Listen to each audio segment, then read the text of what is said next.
लुधियाना के सुनील और उसकी बीवी रीटा एक अच्छे और संपन्न परिवार से ताल्लुक रखते थे।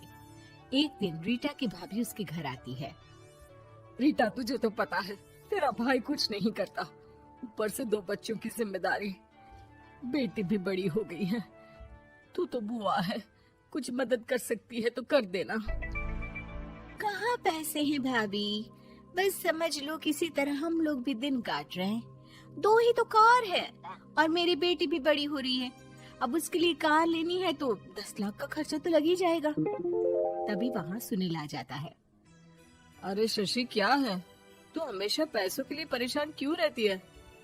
वैसे क्या जरूरत थी बेटी की शादी इतने बड़े घर में तय करने की? अरे पैसे नहीं थे तो ऐसे ही कर देती कहीं शादी। इतने बड़े होटल में क्यों कर रही है शादी? लेकिन यहाँ तो मामला शादी का है, डेट तय है। दरअसल तेरे भतीजे के पीएफ के पैसे आने हैं, पर उसमें देर हो रही है। जैसे ही पैसे आ जाएंगे मैं तेरे अकाउंट में डलवा दूंगी। ठीक है, हम लोग सोचकर बताएंगे। तभी वहाँ भतीजा आ जाता है। फूफा जी, आप लोग ही मदद कर सकते हैं, वरना तो कैसे काम होगा समझ में ही नहीं आ रहा। मैं वादा करता हूँ जैसे ही पैसे आ जाएंगे मैं आप लोगों को वापस कर दूंगा। हाँ भाई, ठीक है। अब देख भाई, हमारे लड़के तो सारा दिन घर पर पड़े रहते हैं, ना कमाते हैं ना कुछ कमाने की इच्छा रखता है। लेकिन चल, ये ले, कितने पैसे चाहिए? जी 4 लाख रुपए। ठीक है, लेकिन पैसे ध्यान से वक्त पर वापस लौटा देना। सुनील मुसीबत के वक्त बीवी के भतीजे की मदद तो कर देता है, लेकिन उन लोगों के जाने के बाद देख ले रीटा, तेरे मायके वालों ने मांगा तो दे दिया, वरना इन लोगों का मुझे कोई भरोसा नहीं है। अरे क्यों भरोसा नहीं है? इससे पहले तो कभी इन लोगों ने आपसे मदद भी नहीं ली। हाँ, ली तो नहीं, लेकिन पैसे की किल्लत ही रहती है ना इन लोगों के पास। अरे ठीक है ना, नहीं लौटा पाए तो भतीजे के ससुराल से निकाल देंगे। सुना है बड़े घर में शादी हो रही है। सुनील और रीटा पैसे तो दे देते हैं, लेकिन अगले रोज ही। हाँ भाई साले साहब, क्या हाल है? ठीक हूँ जीजा जी। क्या बात है, सालों बाद आपका फोन, जरूर कोई बात होगी, बताइए ना। अरे वो तेरी बड़ी भाभी आई थी, बेटी की शादी कर रही है ना, तो पैसे लेने के लिए मैंने दे दिए 4 लाख। सोचा भाई किसी गरीब की बेटी की शादी हो रही है, पुण्य मिल जाएगा। अच्छा किया जीजा जी, उनका बेटा बहुत मेहनती है, जल्द ही लौटा भी देगा। वहीं रीटा भी फोन करके हर किसी को पैसे देने की बात करती है। रीटा की भाभी शशि के पास उसके भाई का फोन आता है। तूने सुनील से पैसा लिया है क्या? नहीं भाई, सिर्फ बात की है, बोल तो रहा है कि दे देगा। वो लोग मदद करने वालों में से नहीं है, और मदद कर भी दे लेकिन समाज में गा गा कर हालत बुरी कर देते हैं। अब गाने दीजिए ना भाई, मैं क्या कर सकती हूँ, मेरे पास कोई ऑप्शन भी तो नहीं है। बेटी की अगले हफ्ते शादी जो है।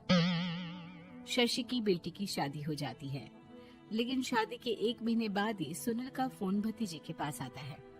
हाँ भाई, शादी तो हो गई हम लोगों की दुआ से। अब देख, ऐसा ही फायदा होता है पैसे वाले रिश्तेदार हो तो। तेरे वक्त पर हम कैसे खड़े हो गए थे, लेकिन अब पैसा लौटा दे भाई।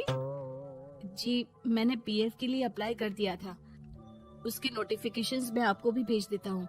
मुझे लगता है 10 दिन में पैसे आ जाना चाहिए। जैसे ही पैसा आएगा मैं आपके अकाउंट में डाल दूंगा। और ना जी ना, कोई नोटिफिकेशन नहीं चाहिए, पैसा चाहिए, पैसा। ठीक है अंकल, बस 10 दिन का समय दे दीजिए।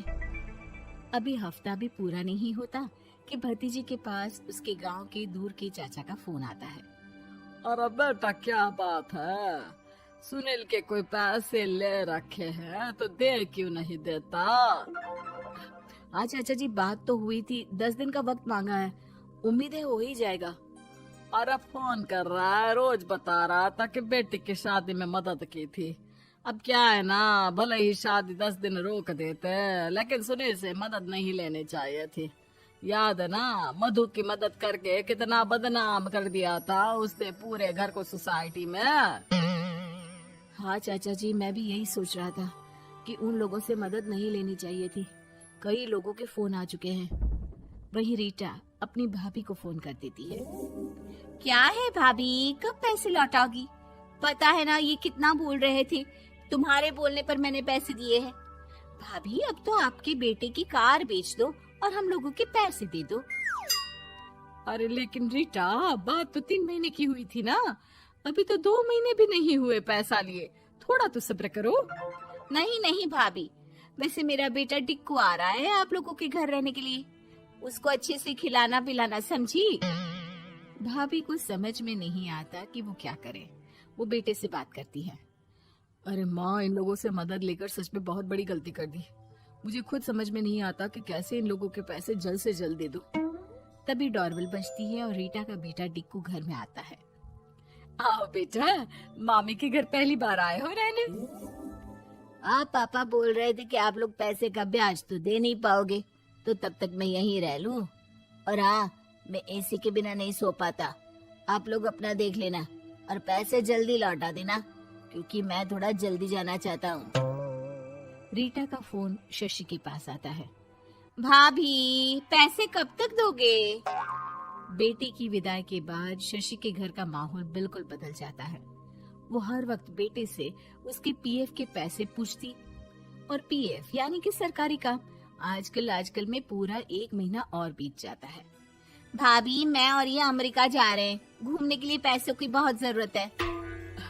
रीटा, मैं पूरी कोशिश कर रही हूँ कि जल्द से जल्द पैसे का इंतजाम कर दूं, लेकिन पक्का नहीं बोल सकती। तभी सुनील का फोन भतीजे के पास आता है। देख माना 3 महीने की बात हुई थी पैसे लौटाने के लिए, लेकिन अभी मुझे पैसों की काफी जरूरत है। मैं अमेरिका जा रहा हूँ, तो पैसे मैंने किसी से ब्याज में पकड़ लिए हैं। तू हर महीने 4 लाख का 20,000 ब्याज डाल देना मेरे अकाउंट में। सुनील फोन रख देता है, लेकिन भतीजा काफी परेशान हो जाता है। वो ऑफिस से शाम को घर आता है कि माँ पूछती है, क्या हुआ बेटा? बेटा माँ को सारी बात बता देता है। माँ भगवान के सामने हाथ जोड़कर खड़ी हो जाती है और रोने लगती है कि तभी बेटे का मोबाइल पर मैसेज बजता है। माँ, पीएफ के पैसे आ गए। और वो ऑनलाइन ही सुनील के पैसे वापस कर देता है। भला हो भगवान का। लेकिन आज एक बात तो समझ में आ गई, मदद हमेशा उन लोगों से लो जो मदद के बदले आपसे मदद में दी गई रकम ही वापस लें, ना कि समाज में आपकी इज्जत।